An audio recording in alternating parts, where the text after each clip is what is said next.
Hi friends, मैं प्रशांत। आज हम लोग क्लास 10 बायोलॉजी का अध्ययन करेंगे। सबसे पहले हम देखेंगे कि बायोलॉजी टर्म जो है, ये बायोलॉजी टर्म कहाँ से आया, बायोलॉजी के अंदर हमें क्या क्या चीज़ें पढ़नी है, बायोलॉजी टर्म दिया किसने था, इन सब चीज़ों के बारे में सबसे पहले हम देखेंगे। तो आइए देखते हैं। बायोलॉजी बायोलॉजी का हिंदी होता है जीव विज्ञान। बायोलॉजी जो शब्द है, यह शब्द ग्रीक भाषा का शब्द है जिसका मतलब होता है बायो प्लस लॉजी। मतलब दो शब्दों के मिलने से ये शब्द बना है बायो प्लस लॉजी। बायो का मतलब होता है लिविंग और लॉजी का मतलब होता है टू स्टडी अबाउट। जिस शब्द के अंत में लॉजी वर्ड आ गया, लॉजी टर्म आ गया, उस शब्द का मतलब हो जाता है टू स्टडी अबाउट। तो हमने देखा बायोलॉजी का मतलब बायो यानी लिविंग, लॉजी यानी टू स्टडी अबाउट।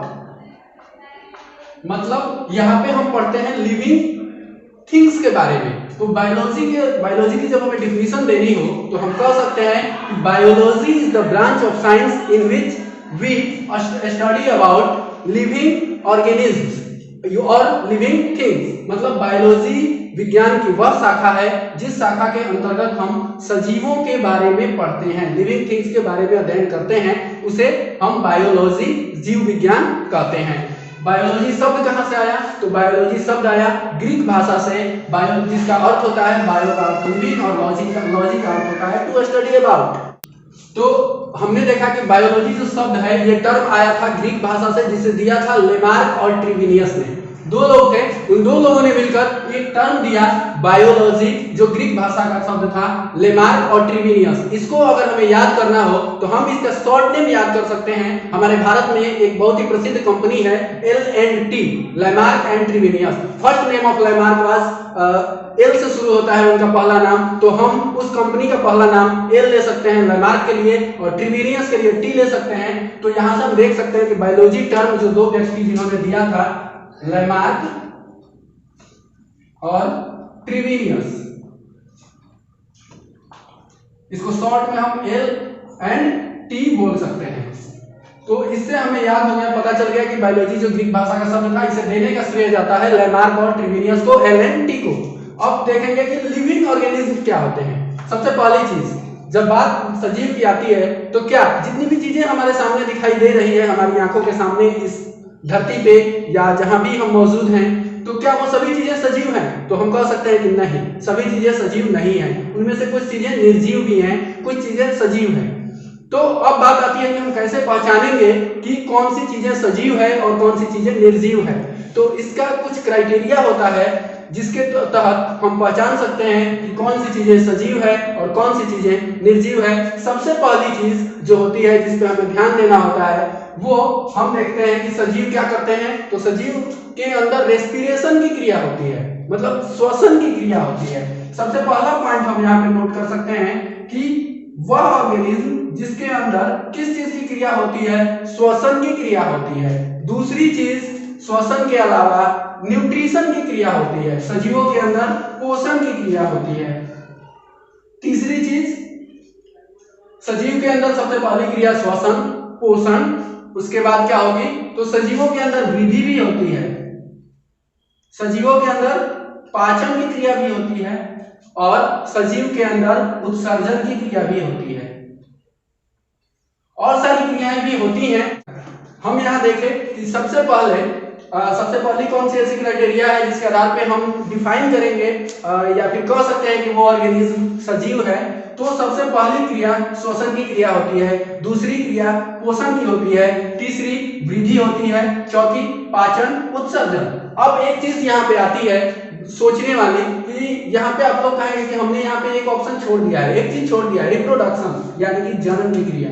तो कोई जरूरी नहीं है कि सभी सजीव रिप्रोडक्शन की क्रिया करते ही हो या सभी के अंदर रिप्रोडक्शन की क्षमता पाई ही जाती हो। हमने यहाँ पे बात बेसिक चीजों की है।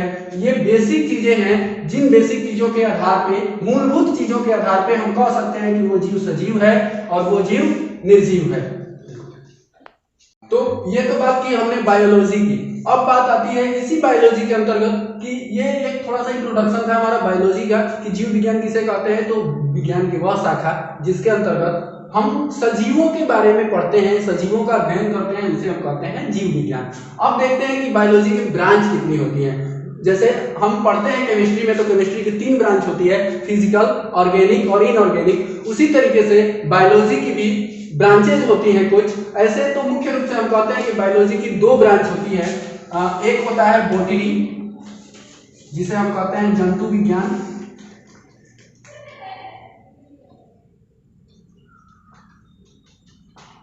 और वनस्पति विज्ञान, और दूसरा होता है जूलॉजी।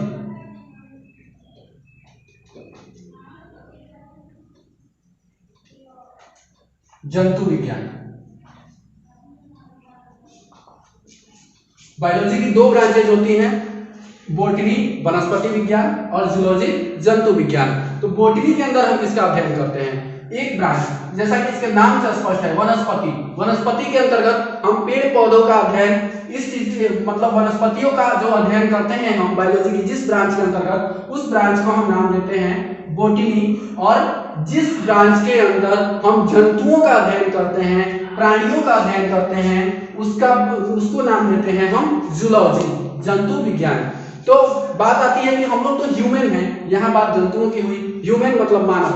मानव किस ब्रांच के अंतर्गत आएगा बायोलॉजी की? तो मानव आएगा जूलॉजी ब्रांच के अंतर्गत, क्योंकि मानव को जब वर्गीकरण किया गया है, क्लासिफिकेशन किया गया जब बायोलॉजी के अंतर्गत, तो आगे हमें क्लासिफिकेशंस भी पढ़नी है 11th-12th के चैप्टर्स में।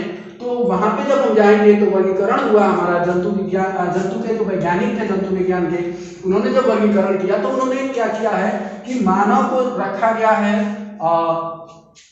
मैमेलिया के अंदर, स्तनधारी वर्ग के अंदर, लेकिन उसका सब फाइलम जो है वो एनिमेलिया है। तो उसी के अंदर इसको रखा गया। इसलिए बायोलॉजी को हमें जो मनुष्य का जो अध्ययन किया जाता है वो जंतु विज्ञान के अंतर्गत हम लोग कर लेते हैं। तब बात आती है कि बॉटनी जो शब्द है, वनस्पति विज्ञान जो है, इस वनस्पति विज्ञान के फादर कौन कहलाते हैं? तो वनस्पति विज्ञान का पिता कहा जाता है थियोफ्रास्टिस को। वनस्पति विज्ञान का पिता या जनक थियोफ्रास्टिस कहलाते हैं। यहाँ हम बायोलॉजी की ब्रांच के बारे में पढ़ रहे थे। तो पहला ब्रांच हमने देखा बॉटनी, वनस्पति विज्ञान। इसके अंतर्गत हम वनस्पति का अध्ययन करते हैं। इसके पिता मतलब इसका फादर कहा जाता है किसको? थियोफ्रास्टिस को। क्यों कहते हैं इसको इनका पिता? मतलब थियोफ्रास्टिस जो है, इन्हें ही क्यों वनस्पति विज्ञान का पिता कहा गया? क्योंकि इन्होंने कुछ ऐसा काम किया था। अब कंप्यूटर का पिता चार्ल्स बेबेज को कहा जाता है। क्यों कहा जाता है? क्योंकि उन्होंने कंप्यूटर से रिलेटेड कुछ महान काम किए या उसका कुछ उसका आविष्कार किया। तो उसी तरीके से वनस्पति विज्ञान से रिलेटेड इन्होंने एक काम किया बहुत ही महान, कि इन्होंने 500 प्रकार के 500 प्रकार के पौधों की प्रजातियों का अध्ययन किया और उनकी आकारिकी और उनकी शारीरिकी दोनों का अध्ययन किया। और उन दोनों के अध्ययन करने के बाद इन्होंने एक बुक लिखी, द हिस्टोरिया ऑफ प्लांटेरिया। उसी बुक के लिए उनमें वर्णन किया। उस बुक के अंदर इन्होंने इनके बारे में, वनस्पतियों के कारिकी के बारे में, पौधों की आकारिकी के बारे में, इसलिए इन्हें कह दिया गया फादर ऑफ बॉटनी, वनस्पति शास्त्र का पिता। अब आते हैं हम जंतु विज्ञान की तरफ। तो जंतु विज्ञान का पिता कहा जाता है अरिस्टोटल, जो कि हमारे सिकंदर महान के गुरु भी रहे हैं। अरस्तु उन्हें हम कहते हैं, उन्हीं को कहते हैं हम जंतु विज्ञान का जनक। अब इन्हें क्यों कहते हैं जनक, जंतु विज्ञान का जनक? क्योंकि इन्होंने एक बुक लिखी 500 टाइप के, लगभग 500 प्रकार के जानवरों के बारे में इन्होंने अध्ययन किया। और ये जानवरों का अध्ययन करना वनस्पतियों के अध्ययन करने की तुलना कहीं अधिक कठिन था। इसलिए अरस्तु को कहा गया फादर ऑफ जूलॉजी, जंतु विज्ञान का पिता। और इसके साथ साथ अरिस्टोटल को ही हम कहते हैं फादर ऑफ बायोलॉजी, मतलब जीव विज्ञान का जनक या जीव विज्ञान के पिता। इन्होंने एक बुक लिखी थी जंतुओं का अध्ययन करने के बाद, जिस बुक का नाम था द हिस्टोरिया ऑफ एनिमेलिया। हमने देखा कि वनस्पति विज्ञान के जो जनक थे थियोफ्रास्टिस, उन्होंने बुक लिखा द हिस्टोरिया ऑफ प्लांटेरिया, इन्होंने लिखा द हिस्टोरिया ऑफ एनिमेलिया। इसलिए इन्हें नाम दे दिया गया फादर ऑफ जूलॉजी, और इन्हें ही हमने संज्ञा दे दी फादर ऑफ बायोलॉजी। हाँ, तो फ्रेंड्स हमने यहाँ पे देखा बायोलॉजी का एक ओवरव्यू देखा, बायोलॉजी की पृष्ठभूमि देखी कि बायोलॉजी टर्म कहाँ से आया, तो बायोलॉजी टर्म ग्रीक भाषा से आया, किसने दिया, तो लैमार्क और ट्रिविनियस ने दिया। बायोलॉजी की ब्रांच कितने होते हैं। अब अगले स्टेप में, अगले वीडियो में हम देखेंगे हमारा जो एनसीईआरटी का हमारा जो पाठ्यक्रम है, उस पाठ्यक्रम के हिसाब से एनसीईआरटी के सिलेबस के हिसाब से हमारा पहला चैप्टर है आप लोगों का जैव प्रक्रम, लाइफ प्रोसेसेस। अब उसके बारे में हम अगले वीडियो में अध्ययन करेंगे। धन्यवाद। न्यूज़ गांव से आपके टैलेंट को निखारने के लिए लाया है एक मौका। अगर आपके अंदर acting, singing, dancing, story telling या फिर पोएट्री, इनमें से कोई भी टैलेंट है, तो आप अपना एक शॉर्ट वीडियो 2 से 5 मिनट तक का हमारे दिए गए नंबर पे भेजें और हम आपको आपके टैलेंट को परखेंगे और उसके बाद आपकी प्रतिभा को मंच पे लाने का प्रयास करेंगे। धन्यवाद।